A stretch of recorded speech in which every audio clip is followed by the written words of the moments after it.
અહીં વિદ્યાર્થી મિત્રો સ્વાધ્યાય 6.1નો આપણે ચોથા દાખલાથી શરૂઆત કરવાના છીએ.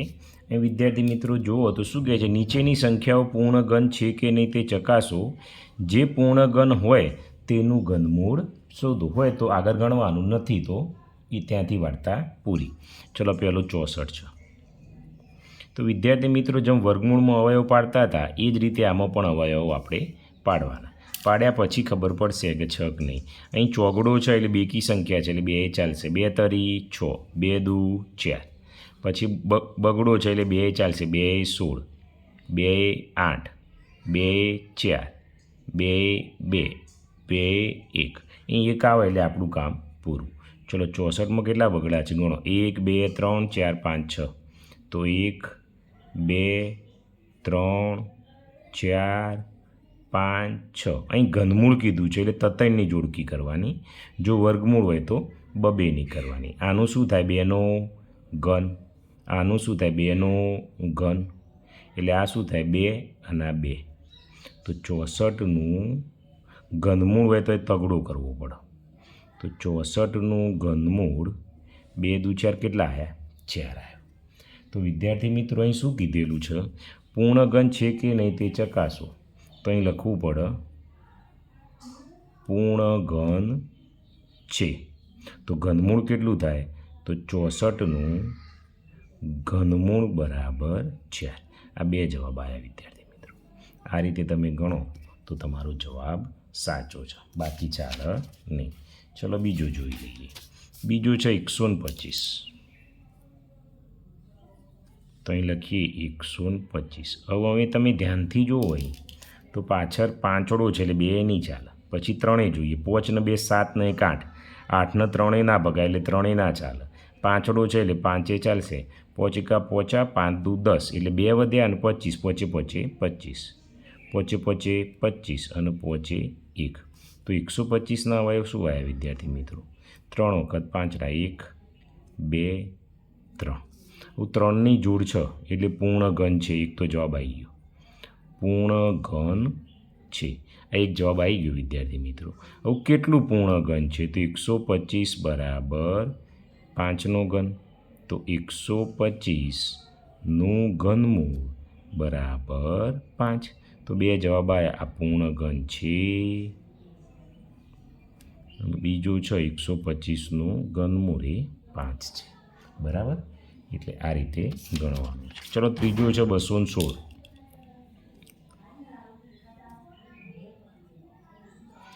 216ના અવયવ પાડો. એકમનો અંક 6 છે એટલે 2 ચાલશે. 2 એકા 2. 2 સાથે લો એટલે 0 મૂકવાની. 2 8 16. ચલો 2 પંચો 10, 2 ચોક 8, 2 દુ 4 એટલે 1 અને 14. 2 સીત્યો 14. 3 નવો 27. 3 તરી 9. 3 1. વાર્તા પૂરી. હવે અહીં જુઓ તો 216. તો બગડા કેટલા છે? 1 2 3 અને તગડા એ 3 છે. 1 2 3. તો 3ની જોડકી છે જ. તો અહીં લખી દેવાનું પૂર્ણઘન છે. ઓકે. તો 216 બરાબર આ 2નો ઘન અને આ 3નો ઘન. તો 216નું ઘનમૂળ 2 ગુણ્યા 3 એટલે 6. તો કેટલો જવાબ આવ્યો વિદ્યાર્થી મિત્રો? 6. એટલે 2 જવાબ આવ્યા છે અને 6 એટલે એક આ જવાબ આવ્યો, બીજો 6 આવ્યો. ઓકે. ચલો આગળ જોઈએ ચોથો. ચોથો તો 343. હવે અહીં જુઓ વિદ્યાર્થી મિત્રો, અહીં 3 છે એટલે 2 નહીં ચાલે. હવે જોઈએ 3 અને 4 7 8 9 10. 10ને 3 વડે ના ભગાય એટલે 3 ના ચાલે. પછી 5. તો એકમનો અંક 5 અથવા 0 હોય એટલે એ પણ નહીં ચાલે. 7 ચાલશે. 7 ચોક 28. 29 31 32. 7 ચોક 28. 28 એટલે 6 વધ્યા. 6 અને 3 એટલે 63. 7 9 63. 7 7 49. 7 1. વાર્તા પૂરી. 343 બરાબર 7 ગુણ્યા 7 ગુણ્યા 7. આ જોડકી આવી એટલે અહીં લખી દઈએ પૂર્ણ ઘન છે. ઓકે, હવે લખીએ કેટલું, તો 343 બરાબર 7નો ઘન. 343નું ઘનમૂળ બરાબર 7. તો એક આ જવાબ આવ્યો વિદ્યાર્થી મિત્રો. બીજો જવાબ આવ્યો.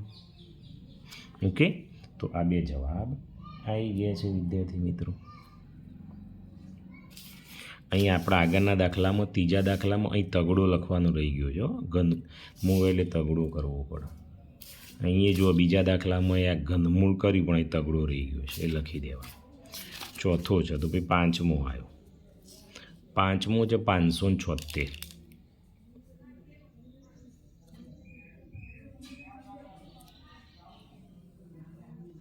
તો અહીં છગડો છે એટલે 2 ચાલશે. 2 દુ 4 એટલે એકડો અને 17, 2 8 16.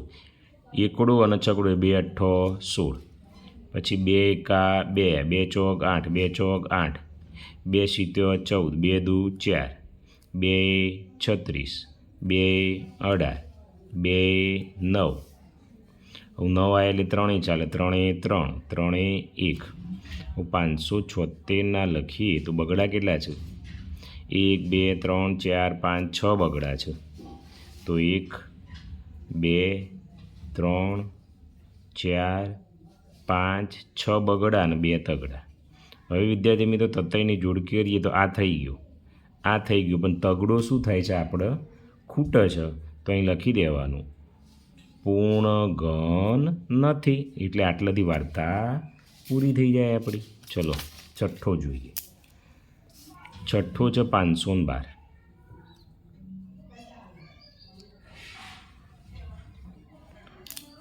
તો 512 છે તો અહીં આપણે બગડો છે એટલે 2 ચાલશે. 2 દુ 4 એટલે 1 વધ્યો 11, 2 પંચો 10, 2 છ 12, 2 એકા 2, 2 દુ 4, 2 અઠ્ઠો 16, 2 છ 12, 2 ચોક 8, 2 તરી 6, 2 દુ 4, 2 16, 2 8, 2 4, 2 2, 2 1. ચલો 512નું શું થાય છે?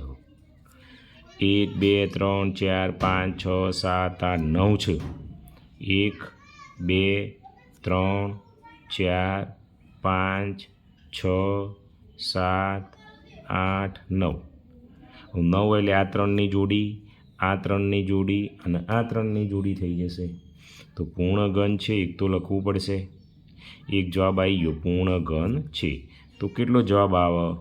તો આ 2નો ઘન છે, આ એ 2નો ઘન છે, આ એ 2નો ઘન છે.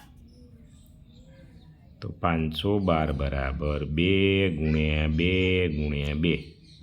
તો 512 આ ઘનમૂળમાં તગડું લખવાનું ના ભૂલતા. 2 દુ 4 દુ 8. તો 2 જવાબ આવ્યા. એક 8 આવ્યો અને અહીં આવ્યો પૂર્ણ ઘન છે. ઓકે, તો 6 દાખલા આપણા પૂરા થઈ ગયા. હવે વિદ્યાર્થી મિત્રો આગળ જોઈએ તો શું આવે છે? 7મો દાખલો આવશે. 6 પછી કયો થયો? 7. તો 700નો ઘન થશે. હવે અહીં તમે જુઓ છો તો પાછળ 9ડો છે એટલે 2 નહીં ચાલે. 9 10 11, 11 ને 7 18, 3 છંગ 18 થાય એટલે 3 ચાલે. 3 દુ 6, એકડો અને બગડો એટલે 12, 3 ચોક 12 અને 3 તરી 9. 3 અઠ્ઠો 24, 3 એકા 3, 3 27, 3 9, 3 તરી અને 3 1. પૂરું થઈ ગયું. તો 729માં કેટલા છે? 6 છે તગડા. 1 2 3 4 5 6. આ 3ની જોડકી ને આ 3ની જોડકી. આ છે તો 3નો ઘન, આ છે તો 3નો ઘન થશે. તો 729નું ઘનમૂળ બરાબર 3 ગુણ્યા 3 એટલે 9. અને બીજો જવાબ પૂર્ણ ઘન છે એ પણ લખવો પડે. તો 7મામાં શું આવશે? છે અને 9 આવશે.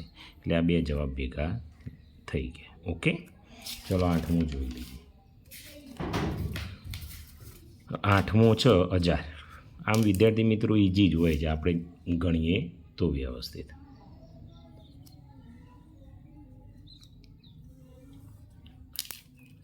હવે જોઈએ તો 2 પંચો 10 અને 2 મીંડો એમના એમ, 2 દુ 4, 2 પંચો 10 અને 0, 2 કેટલા 125.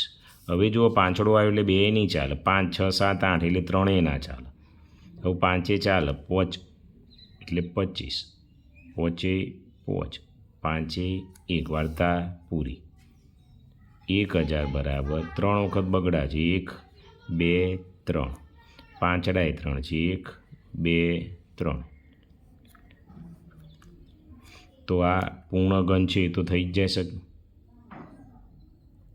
આ 2નો ઘન અને આ 5નો ઘન, આ 1000 એમના એમ. તો 1000નું ઘનમૂળ બરાબર 5 દુ 10 આવ્યા. તો 2 જવાબ, એક આ અને પૂર્ણ ઘન છે. ઓકે, આ રીતે તમારે ગણવાનું છે. સ્વાધ્યાય પૂરું થાય છે.